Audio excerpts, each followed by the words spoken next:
The Adventures of Tom Sawyer, by Mark Twain. Chapter 8. Tom dodged hither and thither through lanes until he was well out of the track of returning scholars, and then fell into a moody jog. He crossed a small branch 2 or 3 times, because of a prevailing juvenile superstition that to cross water baffled pursuit. Half an hour later he was disappearing behind the Douglas mansion on the summit of Cardiff Hill, and the schoolhouse was hardly distinguishable away off in the valley behind him. He entered a dense wood, picked his pathless way to the center of it, and sat down on a mossy spot under a spreading oak. There was not even a zephyr stirring. The dead noonday heat had even stilled the songs of the birds. Nature lay in a trance that was broken by no sound but the occasional far-off hammering of the woodpecker, and this seemed to render the pervading silence and sense of loneliness the more profound. The boy's soul was steeped in melancholy. His feelings were in happy accord with his surroundings. He sat long with his elbows on his knees and his chin in his hands, meditating. It seemed to him that life was but a trouble, at best, and he more than half envied Jimmy Hodges, so lately released. It must be very peaceful, he thought, to lie and slumber and dream forever and ever, with the wind whispering through the trees and caressing the grass and the flowers over the grave, and nothing to bother and grieve about, ever any more. If he only had a clean Sunday school record he could be willing to go, and be done with it all. Now as to this girl. What had he done? Nothing. He had meant the best in the world, and been treated like a dog, like a very dog. She would be sorry someday, maybe when it was too late. Ah, if he could only die temporarily. But the elastic heart of youth cannot be compressed into one constrained shape long at a time. Tom presently began to drift insensibly back into the concerns of this life again. What if he turned his back, now, and disappeared mysteriously? What if he went away, ever so far away, into unknown countries beyond the seas, and never came back anymore? How would she feel then?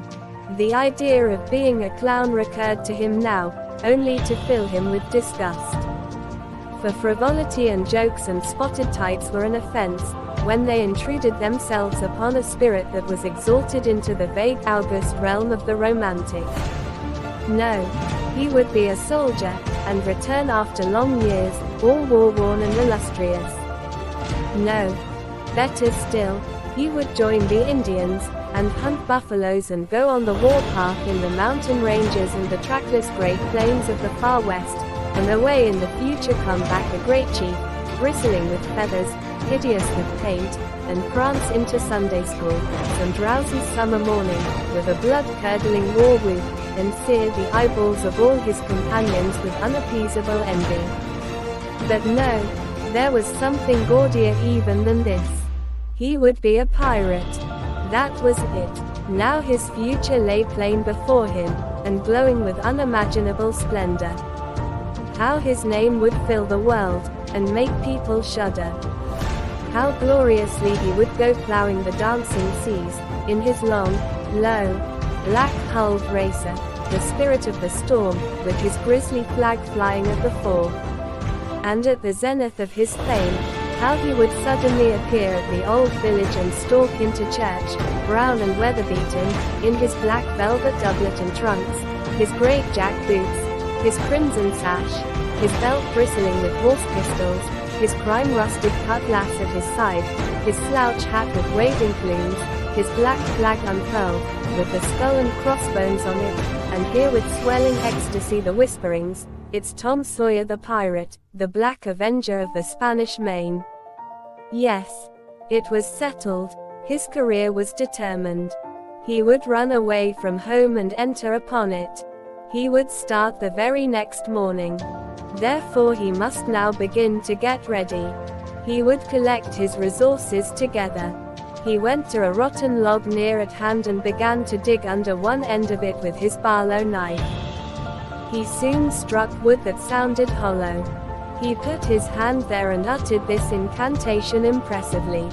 What hasn't come here, come. What's here, stay here. Then he scraped away the dirt, and exposed a pine shingle. He took it up and disclosed a shapely little treasure house whose bottom and sides were of shingles. In it lay a marble. Tom's astonishment was boundless. He scratched his head with a perplexed air, and said, "Well, that beats anything." Then he tossed the marble away pettishly, and stood cogitating. The truth was, that a superstition of his had failed, here, which he and all his comrades had always looked upon as infallible. If you buried a marble with certain necessary incantations, and left it alone a fortnight, and then opened the place with the incantation he had just used, you would find that all the marbles you had ever lost had gathered themselves together there, meantime, no matter how widely they had been separated. But now, this thing had actually and unquestionably failed. Tom's whole structure of faith was shaken to its foundations. He had many a time heard of this thing succeeding but never of its failing before. It did not occur to him that he had tried it several times before, himself, but could never find the hiding places afterward. He puzzled over the matter some time, and finally decided that some witch had interfered and broken the charm. He thought he would satisfy himself on that point, so he searched around till he found a small sandy spot with a little funnel-shaped depression in it. He laid himself down and put his mouth close to this depression and called, "Doodlebug, Doodlebug, tell me what I want to know. Doodlebug, Doodlebug, tell me what I want to know." The sand began to work, and presently a small black bug appeared for a second and then darted under again in a fright. He dasn't tell, so it was a witch that done it. I just knowed it. He well knew the futility of trying to contend against witches, so he gave up discouraged. But it occurred to him that he might as well have the marble he had just thrown away, and therefore he went and made a patient search for it. But he could not find it. Now he went back to his treasure house and carefully placed himself just as he had been standing when he tossed the marble away. Then he took another marble from his pocket and tossed it in the same way, saying, "Brother, go find your brother." He watched where it stopped, and went there and looked. But it must have fallen short or gone too far, so he tried twice more.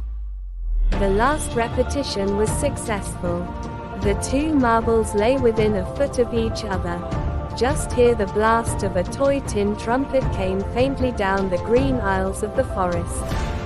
Tom flung off his jacket and trousers, turned a suspender into a belt, raked away some brush behind the rotten log, disclosing a rude bow and arrow, a lark sword and a tin trumpet, and in a moment had seized these things and bounded away, bare-legged, with fluttering shirt. He presently halted under a great elm, blew an answering blast, and then began to tiptoe and look warily out, this way and that. He said cautiously, to an imaginary company, "Hold, my merry men, keep hid till I blow." Now appeared Joe Harper, as airily clad and elaborately armed as Tom. Tom called, "Hold, who comes here into Sherwood Forest without my pass? Guy of Guisborne wants no man's pass. Who art thou that dares to hold such language?" said Tom, prompting, for they talked, by the book, from memory. "Who art thou that dares to hold such language?" "I. Indeed, I am Robin Hood, as thy caitiff carcase soon shall know." "Then art thou indeed that famous outlaw? Right gladly will I dispute with thee the passes of the merry wood." "Have at thee." They took their lark swords, dumped their other traps on the ground, struck the fencing attitude, foot to foot, and began a grave, careful combat, 2 up and 2 down. Presently Tom said, "Now, if you've got the hang, go it lively." So they went it lively, panting and perspiring with the work. By and by Tom shouted, Fall. Fall. Why don't you fall? I shan't. Why don't you fall yourself? You're getting the worst of it. Why? That ain't anything. I can't fall. That ain't the way it is in the book. The book says, then with one backhanded stroke he slew poor Guy of Guisborne. You're to turn around and let me hit you in the back. There was no getting around the authorities, so Joe turned, received the whack and fell. Now, said Joe, getting up, you got to let me kill you. That's fair. Why? I can't do that, it ain't in the book. Well, it's blamed me, that's all. Well, say, Joe, you can be Friar Tuck or Much the Miller's son, and lamb me with a quarterstaff, or I'll be the Sheriff of Nottingham and you be Robin Hood a little while and kill me. This was satisfactory, and so these adventures were carried out.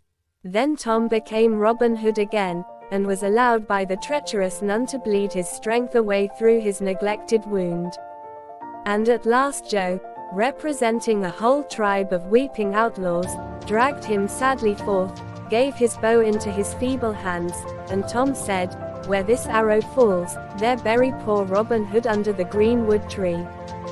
Then he shot the arrow and fell back and would have died, but he lit on a nettle and sprang up too gaily for a corpse. The boys dressed themselves, hid their accoutrements, and went off grieving that there were no outlaws anymore, and wondering what modern civilization could claim to have done to compensate for their loss. They said they would rather be outlaws a year in Sherwood Forest than President of the United States forever.